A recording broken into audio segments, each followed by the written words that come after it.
Hello there. Once again, this is Paul Glumaz. And this is being brought to you by General Welfare Presents. Today is the 28th of June.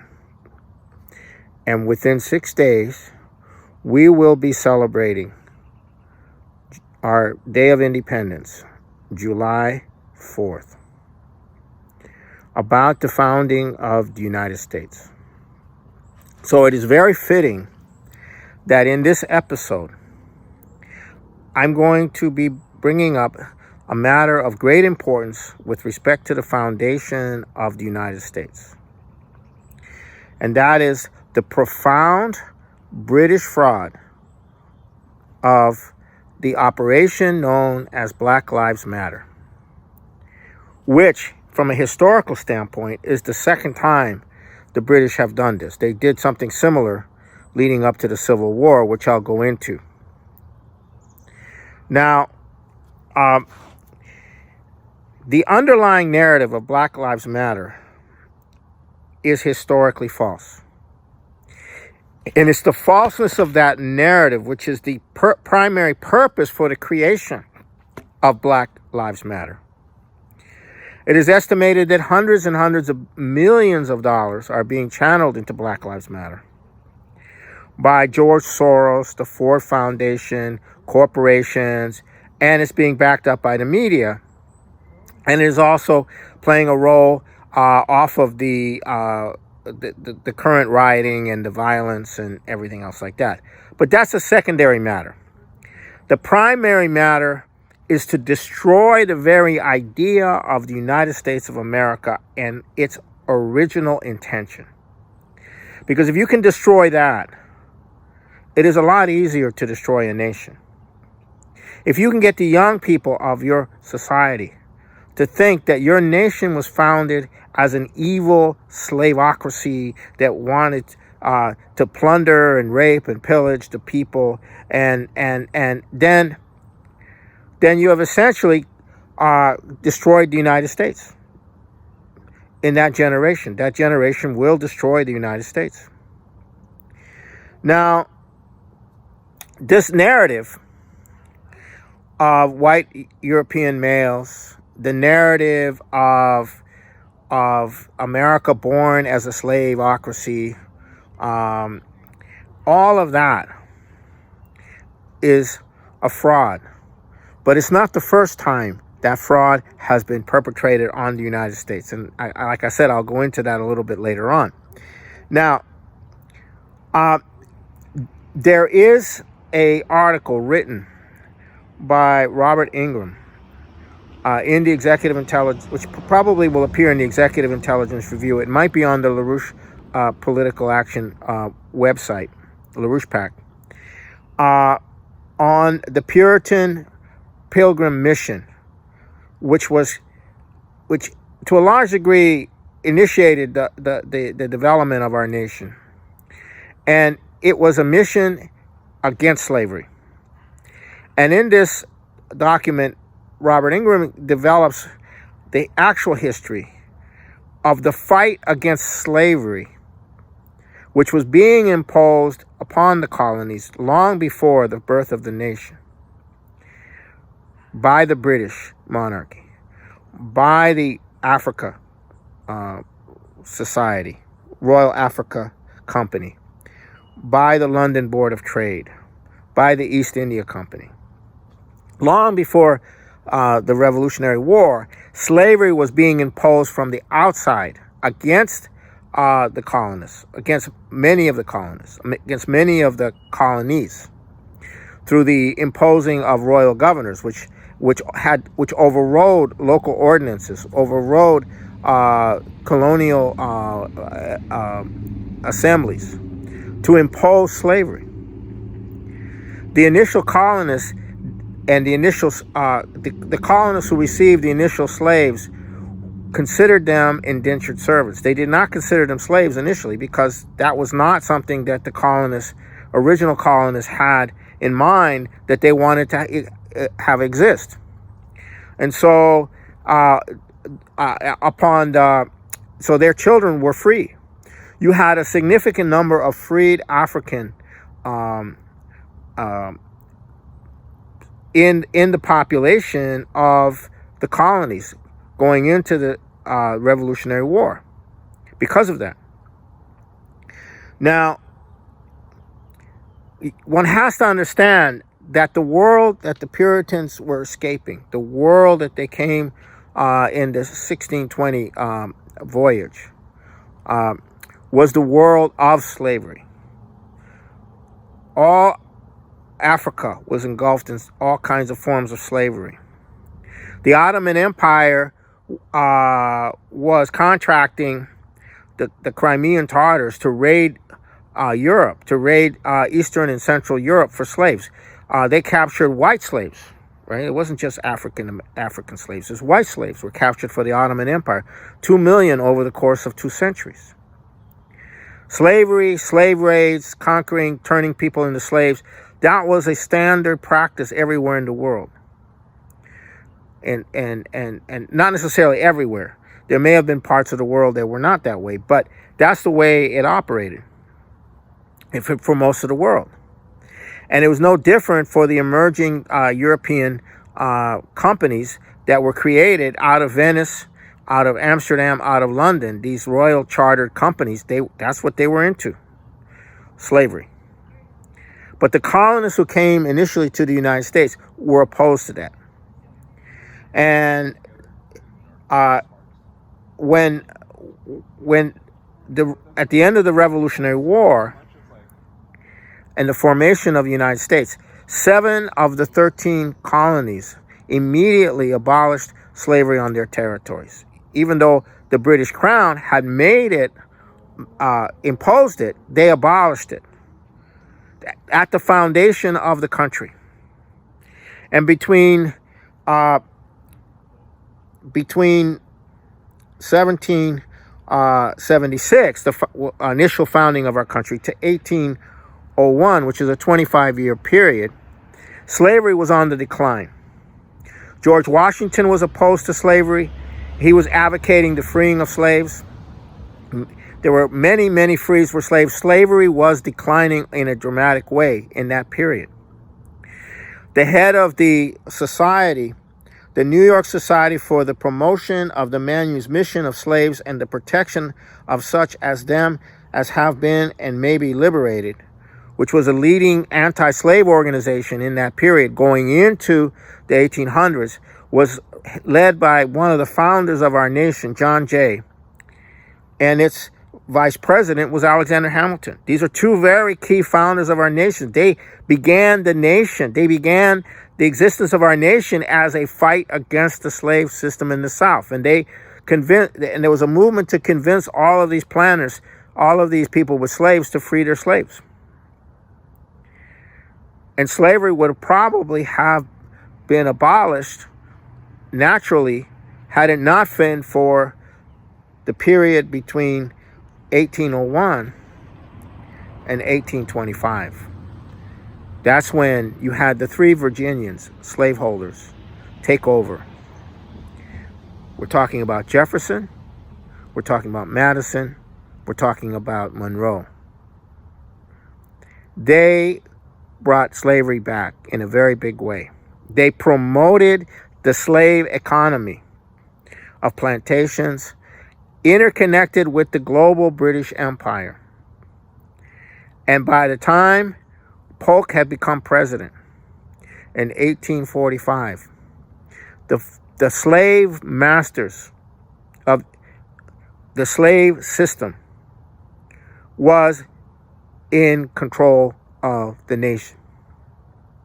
And to expand slavery, the United States invaded Mexico and to conquer that territory. And this is something that Ulysses S. Grant in his memoir says, we paid the price of the wrongful invasion and occupation and confiscation of the land of Mexico with the rebellion, with the Civil War. That's what Ulysses S. Grant understood. He understood that the expansion of the slave system or the attempted expansion of the slave system, was the cause of the Mexican-American War, and that war was immoral and wrong, and that later the nation paid a horrible price in the Civil War. That was understood by those who represented that tradition that came to this country against slavery. So this is a British lie. This is a very well concocted British lie that begins in the late 1800s, early 1900s with the development of revisionist history under Baird. And then it was developed further in the modern postmodernist philosophical movement associated with Heidegger, which out of which you have this education system that educates that took over a lot of our social studies teaching in a lot of the schools. This is a long-term prospect. So that's the basis of this whole thing. And then Black Lives Matter is just the carrying out of that in the context of the social the crisis that the United States is going into, the economic, financial, global crisis the United States is going into. This is how they're manifesting itself. And the fact that George Soros is a major funder of Black Lives Matter, and he is the British Empire. He is the drug trafficking side of the British Empire, the drug money laundering side of the British Empire. It tells you something. It tells you something that this is aimed to destroy the very idea of what our nation exists and what it exists for. Because if you can do that to the youth and spread that beyond the youth, you will demoralize the population in a way. Being an American is a sin. Being for America is a sin. Being for the future of America is a sin. It's criminal. It's evil, if you believe that. So this is why Black Lives Matter does matter. And it's not that Black Lives Matter matter. It's that Black Lives Matter matters in this sense, that it is being run as a attempt to destroy the very foundations of the nation, the very aspect of what makes America different, is that it was founded and conceived in the idea in the Declaration of Independence that all men are created equal and are endowed by their Creator with unalienable rights, the rights to liberty, the rights to freedom, the rights to the pursuit of happiness, the right to life, liberty, and the pursuit of happiness. And Jefferson wanted to put in property, and he wrote part of it. He wanted to put in property, but he was forced to put in the pursuit of happiness instead. Well, why did Jefferson want to put the word property? Because to him, property meant slaves. So that's where you have this distinction. Now, in 1816, a very crucial organization was founded. It was called the Society for the Colonization of Free People of Color of America. It was established in 1860. It's otherwise known as the American Colonization Society. One of its early leaders was Henry Clay. This society existed around the concept, which it was never really seriously intending to implement, that all of the freed slaves should be deported to Africa. That was their goal. Now, why would they want something stupid like that? Because they wanted to demonize the freed slaves as inferior, as a rot on our society, as a contamination. That's why they had that. So we have to deport them. That is where the real hardcore racism comes from. It comes from that operation, which became a national movement. And it went around agitating against freed slaves, against free African Americans. That's when it's really got underway. The racism really got underway was then. And the reason was, if you had freed slaves, you had freed African Americans alongside African Americans, and that is a testimony to why slavery shouldn't exist. It also means that you needed to demonize them in order to create this racism to justify slavery, because that's where the slave system had to be justified by racism. So this American colonization society spread around the world and was starting to assassinate the anti-slave leaders, beating them up, rioting, creating a climate of fear, terrorizing them. That's history. Okay? So if you were anti-slavery, you had to be fearful for your life in the North. You had to be fearful for your life in Massachusetts. You had to be fearful for your life in New York State. Okay, that's how serious it was. And that society has played a very key role. Now, here comes the British part. Okay, this is all British anyhow, because the southern slave system and the plantations and the cotton and all of that is all connected into the global British Empire. But here's where the British launched this very sophisticated operation. What did they do? What they did is we're not going to have slaves in Great Britain. So we're going to outlaw slavery in Great Britain. We're going to farm the slave programs to the Spaniards. They're going to be running this, bringing the slaves in on a mass scale. However, we're going to falsify American history and claim that America was created for the purpose of slavery. And that became the split in the anti-slavery movement. The anti-slavery movement split. One side of the anti-slavery movement became what? The abolitionist movement.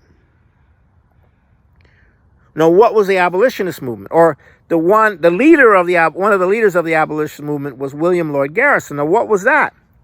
America was conceived as a slave society for slavery. And therefore, we who hate slavery, right? Who hate slavery must separate from the Union. Okay? Must secede from the Union. So this was the secessionist movement inside went into the British-run secessionist movement that went inside the anti-slavery movement. The anti-slavery movement was abolishing slavery. It wasn't about secession, because the original purpose of the nation was against slavery. The original foundation of the nation was against slavery. That's the British manipulation. See, you got to understand the British. They're very slick. They use historical frauds to control and destroy nations. You got to understand this. This is very, very important. And they're doing it today with Black Lives Matter. The same thing. To destroy the nation in this way. Now, Lincoln opposed this. And he gave a speech at Cooper's Union where he made it very clear that the founding of the nation was against slavery, and that was what the nation was. Somebody who was in the early period initially recruited to the abolitionist movement, Frederick Douglass, a very important person in our history, broke with the abolitionist movement for that reason. He saw through the scam. And a lot of African American leaders today are also beginning to see through the scam of Black Lives Matter. That it's not about freedom. It's not about a better future. It's not about economic development. It's about destroying the very idea of what the United States was created for. The very idea that Martin Luther King Jr. used as the core of the civil rights movement. Okay, that's what Black Lives Matter was created to destroy on on top of the 20 to 30 years of false history taught in our schools. So this is something that's very, very crucial, and it's not really being discussed or developed, this aspect of Black Lives Matter. But it's very important. And this is a standard British disinformation, historical disinformation operation that is being used to portray that quality in America, the best quality of America, that gave us a Lincoln, that gave us an FDR, that gave us a Kennedy, that gave us a Martin Luther King, that gave us a society that believes in the equality of every individual. That is what's under attack. And not only has the entire Democratic Party weighed into this and submitted to this, but in doing so, the entire Democratic Party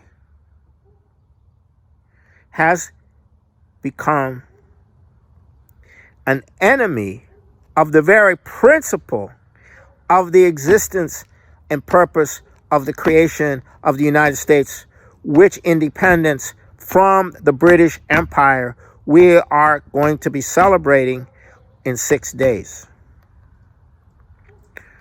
Okay, that's how screwed up this situation is. And that's the importance of Black Lives Matter. So that's the importance from a historical, psychological standpoint of Black Lives Matter. Now, the Democratic Party used to have an FDR tradition, a John F. Kennedy tradition, a Martin Luther King tradition. And I'm going to tell you something. Whatever tradition that was in the Democratic Party, it has left the Democratic Party.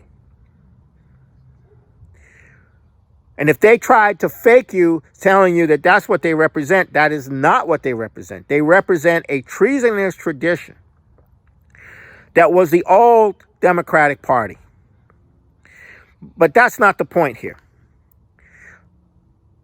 The point here is that this party has now become a party of insurrection. And the Republican Party is not a solution. Okay, they're not for those principles either, per se. Trump is, but not necessarily the Republican Party. So don't look at it as a Republican versus Democratic Party. It's not. The Republican Party is against the development of the nation. The senators currently sitting in the U.S. Senate, are opposed to public credit for infrastructure. They oppose the $2 trillion or $1 trillion infrastructure program. When you build infrastructure that is going to serve the nation into the future, you're creating a future. They don't give a you-know-what. The Republican Senate don't give a you-know-what about the future. They only care about Wall Street and all of that. So they're not very good either. And they're sitting in the Senate blocking this.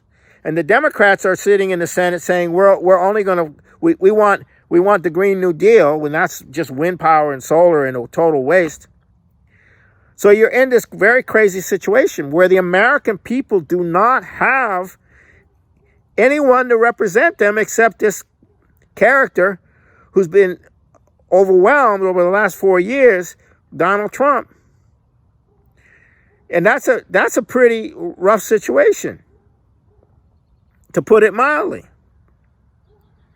So, and they're saying that Trump's going to lose, the COVID situation and the riots and him not cracking down on the riots, or him, him not doing this and him not doing that, and Joe Biden is ahead by 10 points and all of this stuff.